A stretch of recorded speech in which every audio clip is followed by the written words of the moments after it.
Sarah Jones. Thank you, Mr. Speaker. I visited a business in Croydon recently, and they are currently looking at warehouses just outside Amsterdam to move their business to, because they think that the direction of travel that this government has taken on Brexit will not work for them. Now, it's clear the Prime Minister is not going to get a vote in this House for this deal. She has ruled out extending Article 50, she's ruled out a general election, she's ruled out a people's vote, she's ruled out no deal as well. So can I ask the Prime Minister to categorically state, for the sake of the businesses in Croydon that are waiting right now to know what is going to happen in the future, what will she do if she loses the vote in Parliament? Can I say to the Honourable Lady, if she is concerned about businesses in Croydon, she should look carefully at the future relationship that we're developing with the European Union. We will fill out further details in relation to that, but that future relationship will deliver for the businesses in Croydon, will deliver on the issues that they have expressed concerns about, and will deliver in a way that ensures jobs can be kept in her constituency. Mr. David Trudenick. I congratulate my right honourable friend on securing this deal and say that there's much in here that will please my constituents who voted very strongly to come out, including taking control of our borders and ending the free movement of labour. But may I say to the Prime Minister, I think her task in bringing this to the House for a meaningful vote will be much helped if she can flesh out the future relationship. This is absolutely critical. And for those of her friends in Europe who are listening to this debate, if they can come to her aid and make it clear that they really do want a future relationship secured before the backstop comes into place, she has a real chance of carrying this House. Thank my honourable friend for his comments, and I can give him the reassurance that I will be filling out the detail. We will be in the negotiations in the coming days, filling out the detail of that future framework, so that when the House comes to take that meaningful vote, they will be able to have a better understanding of the nature of the future relationship, which is one, as I say, that I believe will be able to deliver for industry across the country, for agriculture, for fishing, and indeed deliver on our security. Vera Hobhouse. Mr. Speaker, does she accept that the fracturing of her own party demonstrate that the 17.5 million people who voted leave in 2016 were not united in what Brexit means for them, and therefore her claim of delivering on the majority vote of the British people is incorrect? No, the majority vote of the British people was to leave the European Union, and that's what we will deliver. Kevin Foster. Thank you, Mr. Speaker. I believe those who voted leave in Torbay did so because they want to see a global trading Britain, which would be epitomised by us joining the Comprehensive and Progressive Agreement for Trans-Pacific Partnership, which includes some of our oldest allies, including the one which gifted that very dispatch box, which can reassure me that the deal she is proposing will facilitate British membership of that agreement. Friend, that reassurance. We specifically looked, when we were looking at this proposal, as to whether it would be possible to join the CPTPP, and I can give him the assurance that it would, and not only that it would be possible for us to join it, but also that there are members of the CPTPP who are keen for us to join it, such as Japan and Australia. Mr. Speaker, given the fact that it's obviously clear from the contributions today and the questions to the Prime Minister that there is not a parliamentary majority for the deal that she's bringing forward today, what is the plan that the Prime Minister has got just to wait for the vote to be lost and then panic? The British people deserve better than that. The Prime Minister has integrity. She has not got the confidence of this House to put this deal through, and there needs to be alternatives brought before us and the British people. The Right Honourable Gentleman. We will negotiate the remaining details of this deal, and there will be obviously the EU Council on the 25th of November. That will then be brought back to this House. Information will be made available to members of this House. It is at that point that members of this House will determine whether they wish to support the deal. Mike Wood. Thank you, Mr. Speaker.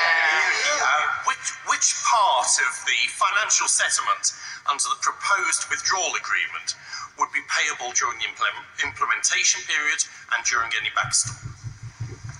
The financial settlement has a trajectory in terms of payment, some of which would be, in fact, beyond the periods that my honourable friend has referred to.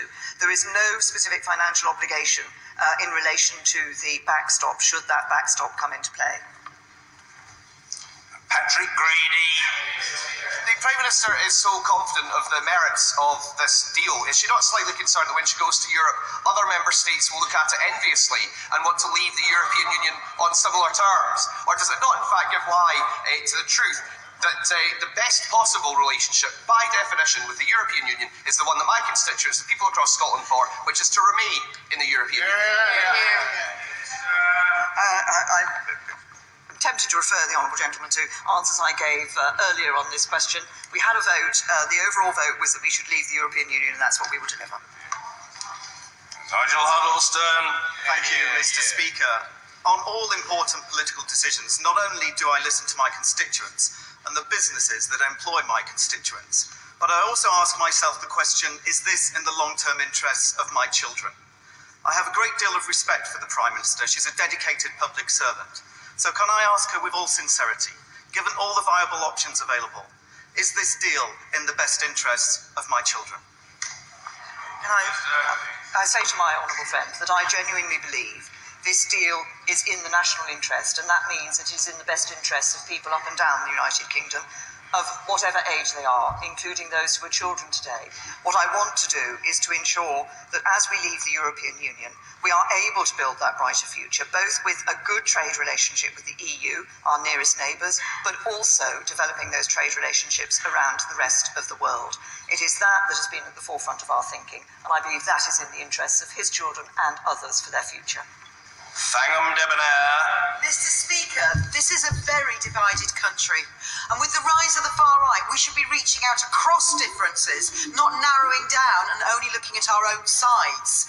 I've looked out and listened to people who voted leave, despite the fact I represent a very Remain constituency, but the Prime Minister has not extended the same courtesy to my constituents and the rest of the 48%. So I have to ask the Prime Minister, what has she got against listening to people who voted Remain? The Honourable Lady, my own constituency voted Remain, as it happens, and we have been listening to people across the country. We've been listening to businesses, we've been listening to individuals. And I believe that the deal that we have negotiated with the European Union, with the final details yet to be completed, is one that does deliver, because I believe that, and actually I think most people in this country today want the government to deliver Brexit, to get on with it, and to ensure that we do so in a way that protects jobs and livelihoods across our country. Gavin Newlands. Thank you very much, Mr. Speaker. Both the Scottish Secretary and Ruth Davidson said they couldn't possibly support, indeed could resign over any deal that put the integrity of the UK at risk, a reason now cited in various ministerial resignations. I of course have every confidence in their own personal integrity and take them at their word. Can the Prime Minister confirm, has she received any correspondence confirming their resignations or intentions to do so? Sorry. I'm sorry, I thought the honourable gentleman was asking me effectively whether any members of the Cabinet or Ministers had resigned, and I think he will see from the public information that there have been some. Faisal Rashid. Thank you, Mr. Speaker. After 2 years of insecurity and uncertainty, the Prime Minister is proposing an outline deal which is a real backwards step from the position the UK is now. Councils up and down the country, like mine in Warrington, are urging MPs to ask from a people's vote so they have a say on whether to be worse off. Does the Prime Minister agree with me that it is in the national interest now to go back to the people of this country, and also, if Parliament vote down this deal, will she give British people a voice?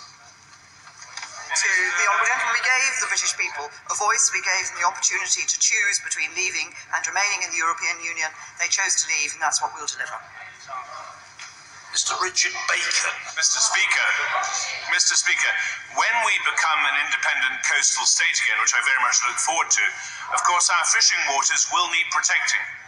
Will the Prime Minister consider commissioning a new fleet of very fast naval vessels to chase down and capture any vessels that come into our waters to fish uninvited, thus protecting fishing and our rights to fishing in Scotland and right down the east coast of East Anglia, including my neighbour's constituency of Lowestoft.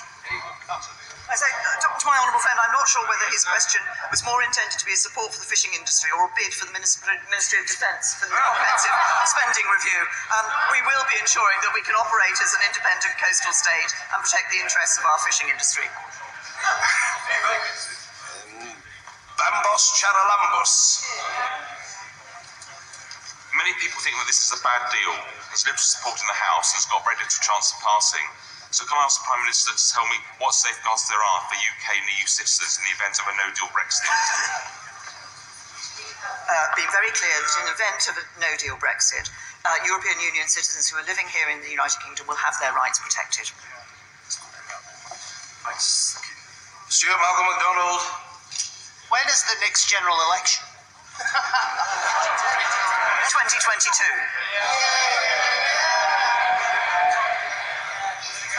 Tanmanjeet Singh Desi. Thank you very much, Mr. Speaker. This government's fudged-botched Brexit deal is the worst of both worlds for both Leave and Remain. Does the Prime Minister not agree that whilst we have given the government 2 years to make a complete dog's breakfast of Brexit negotiations and still not be in a position to command a majority in this House, it is now high time to end this charade, to waste no further time, to have a meaningful vote and for us to take back control in this House? There will be a meaningful vote. There will be a meaningful vote on the final deal as it is agreed with the European Union. Jim Shannon. Speaker, I stand here, Mr. Speaker, with a heavy heart and great sadness. And does the Prime Minister, or will the Prime Minister recollect the biblical story of Jacob and Esau, where Esau sold his birthright for a bowl of pottage? Does the Prime Minister see the similarity that she is attempting to see my children and grandchildren's birthright and constituents' right to be British and for a despicable and shoddy deal? As Rudyard Kipling said, before our emperor's eyes, the traitor claims his price, what needed for their lives, we are the sacrifice.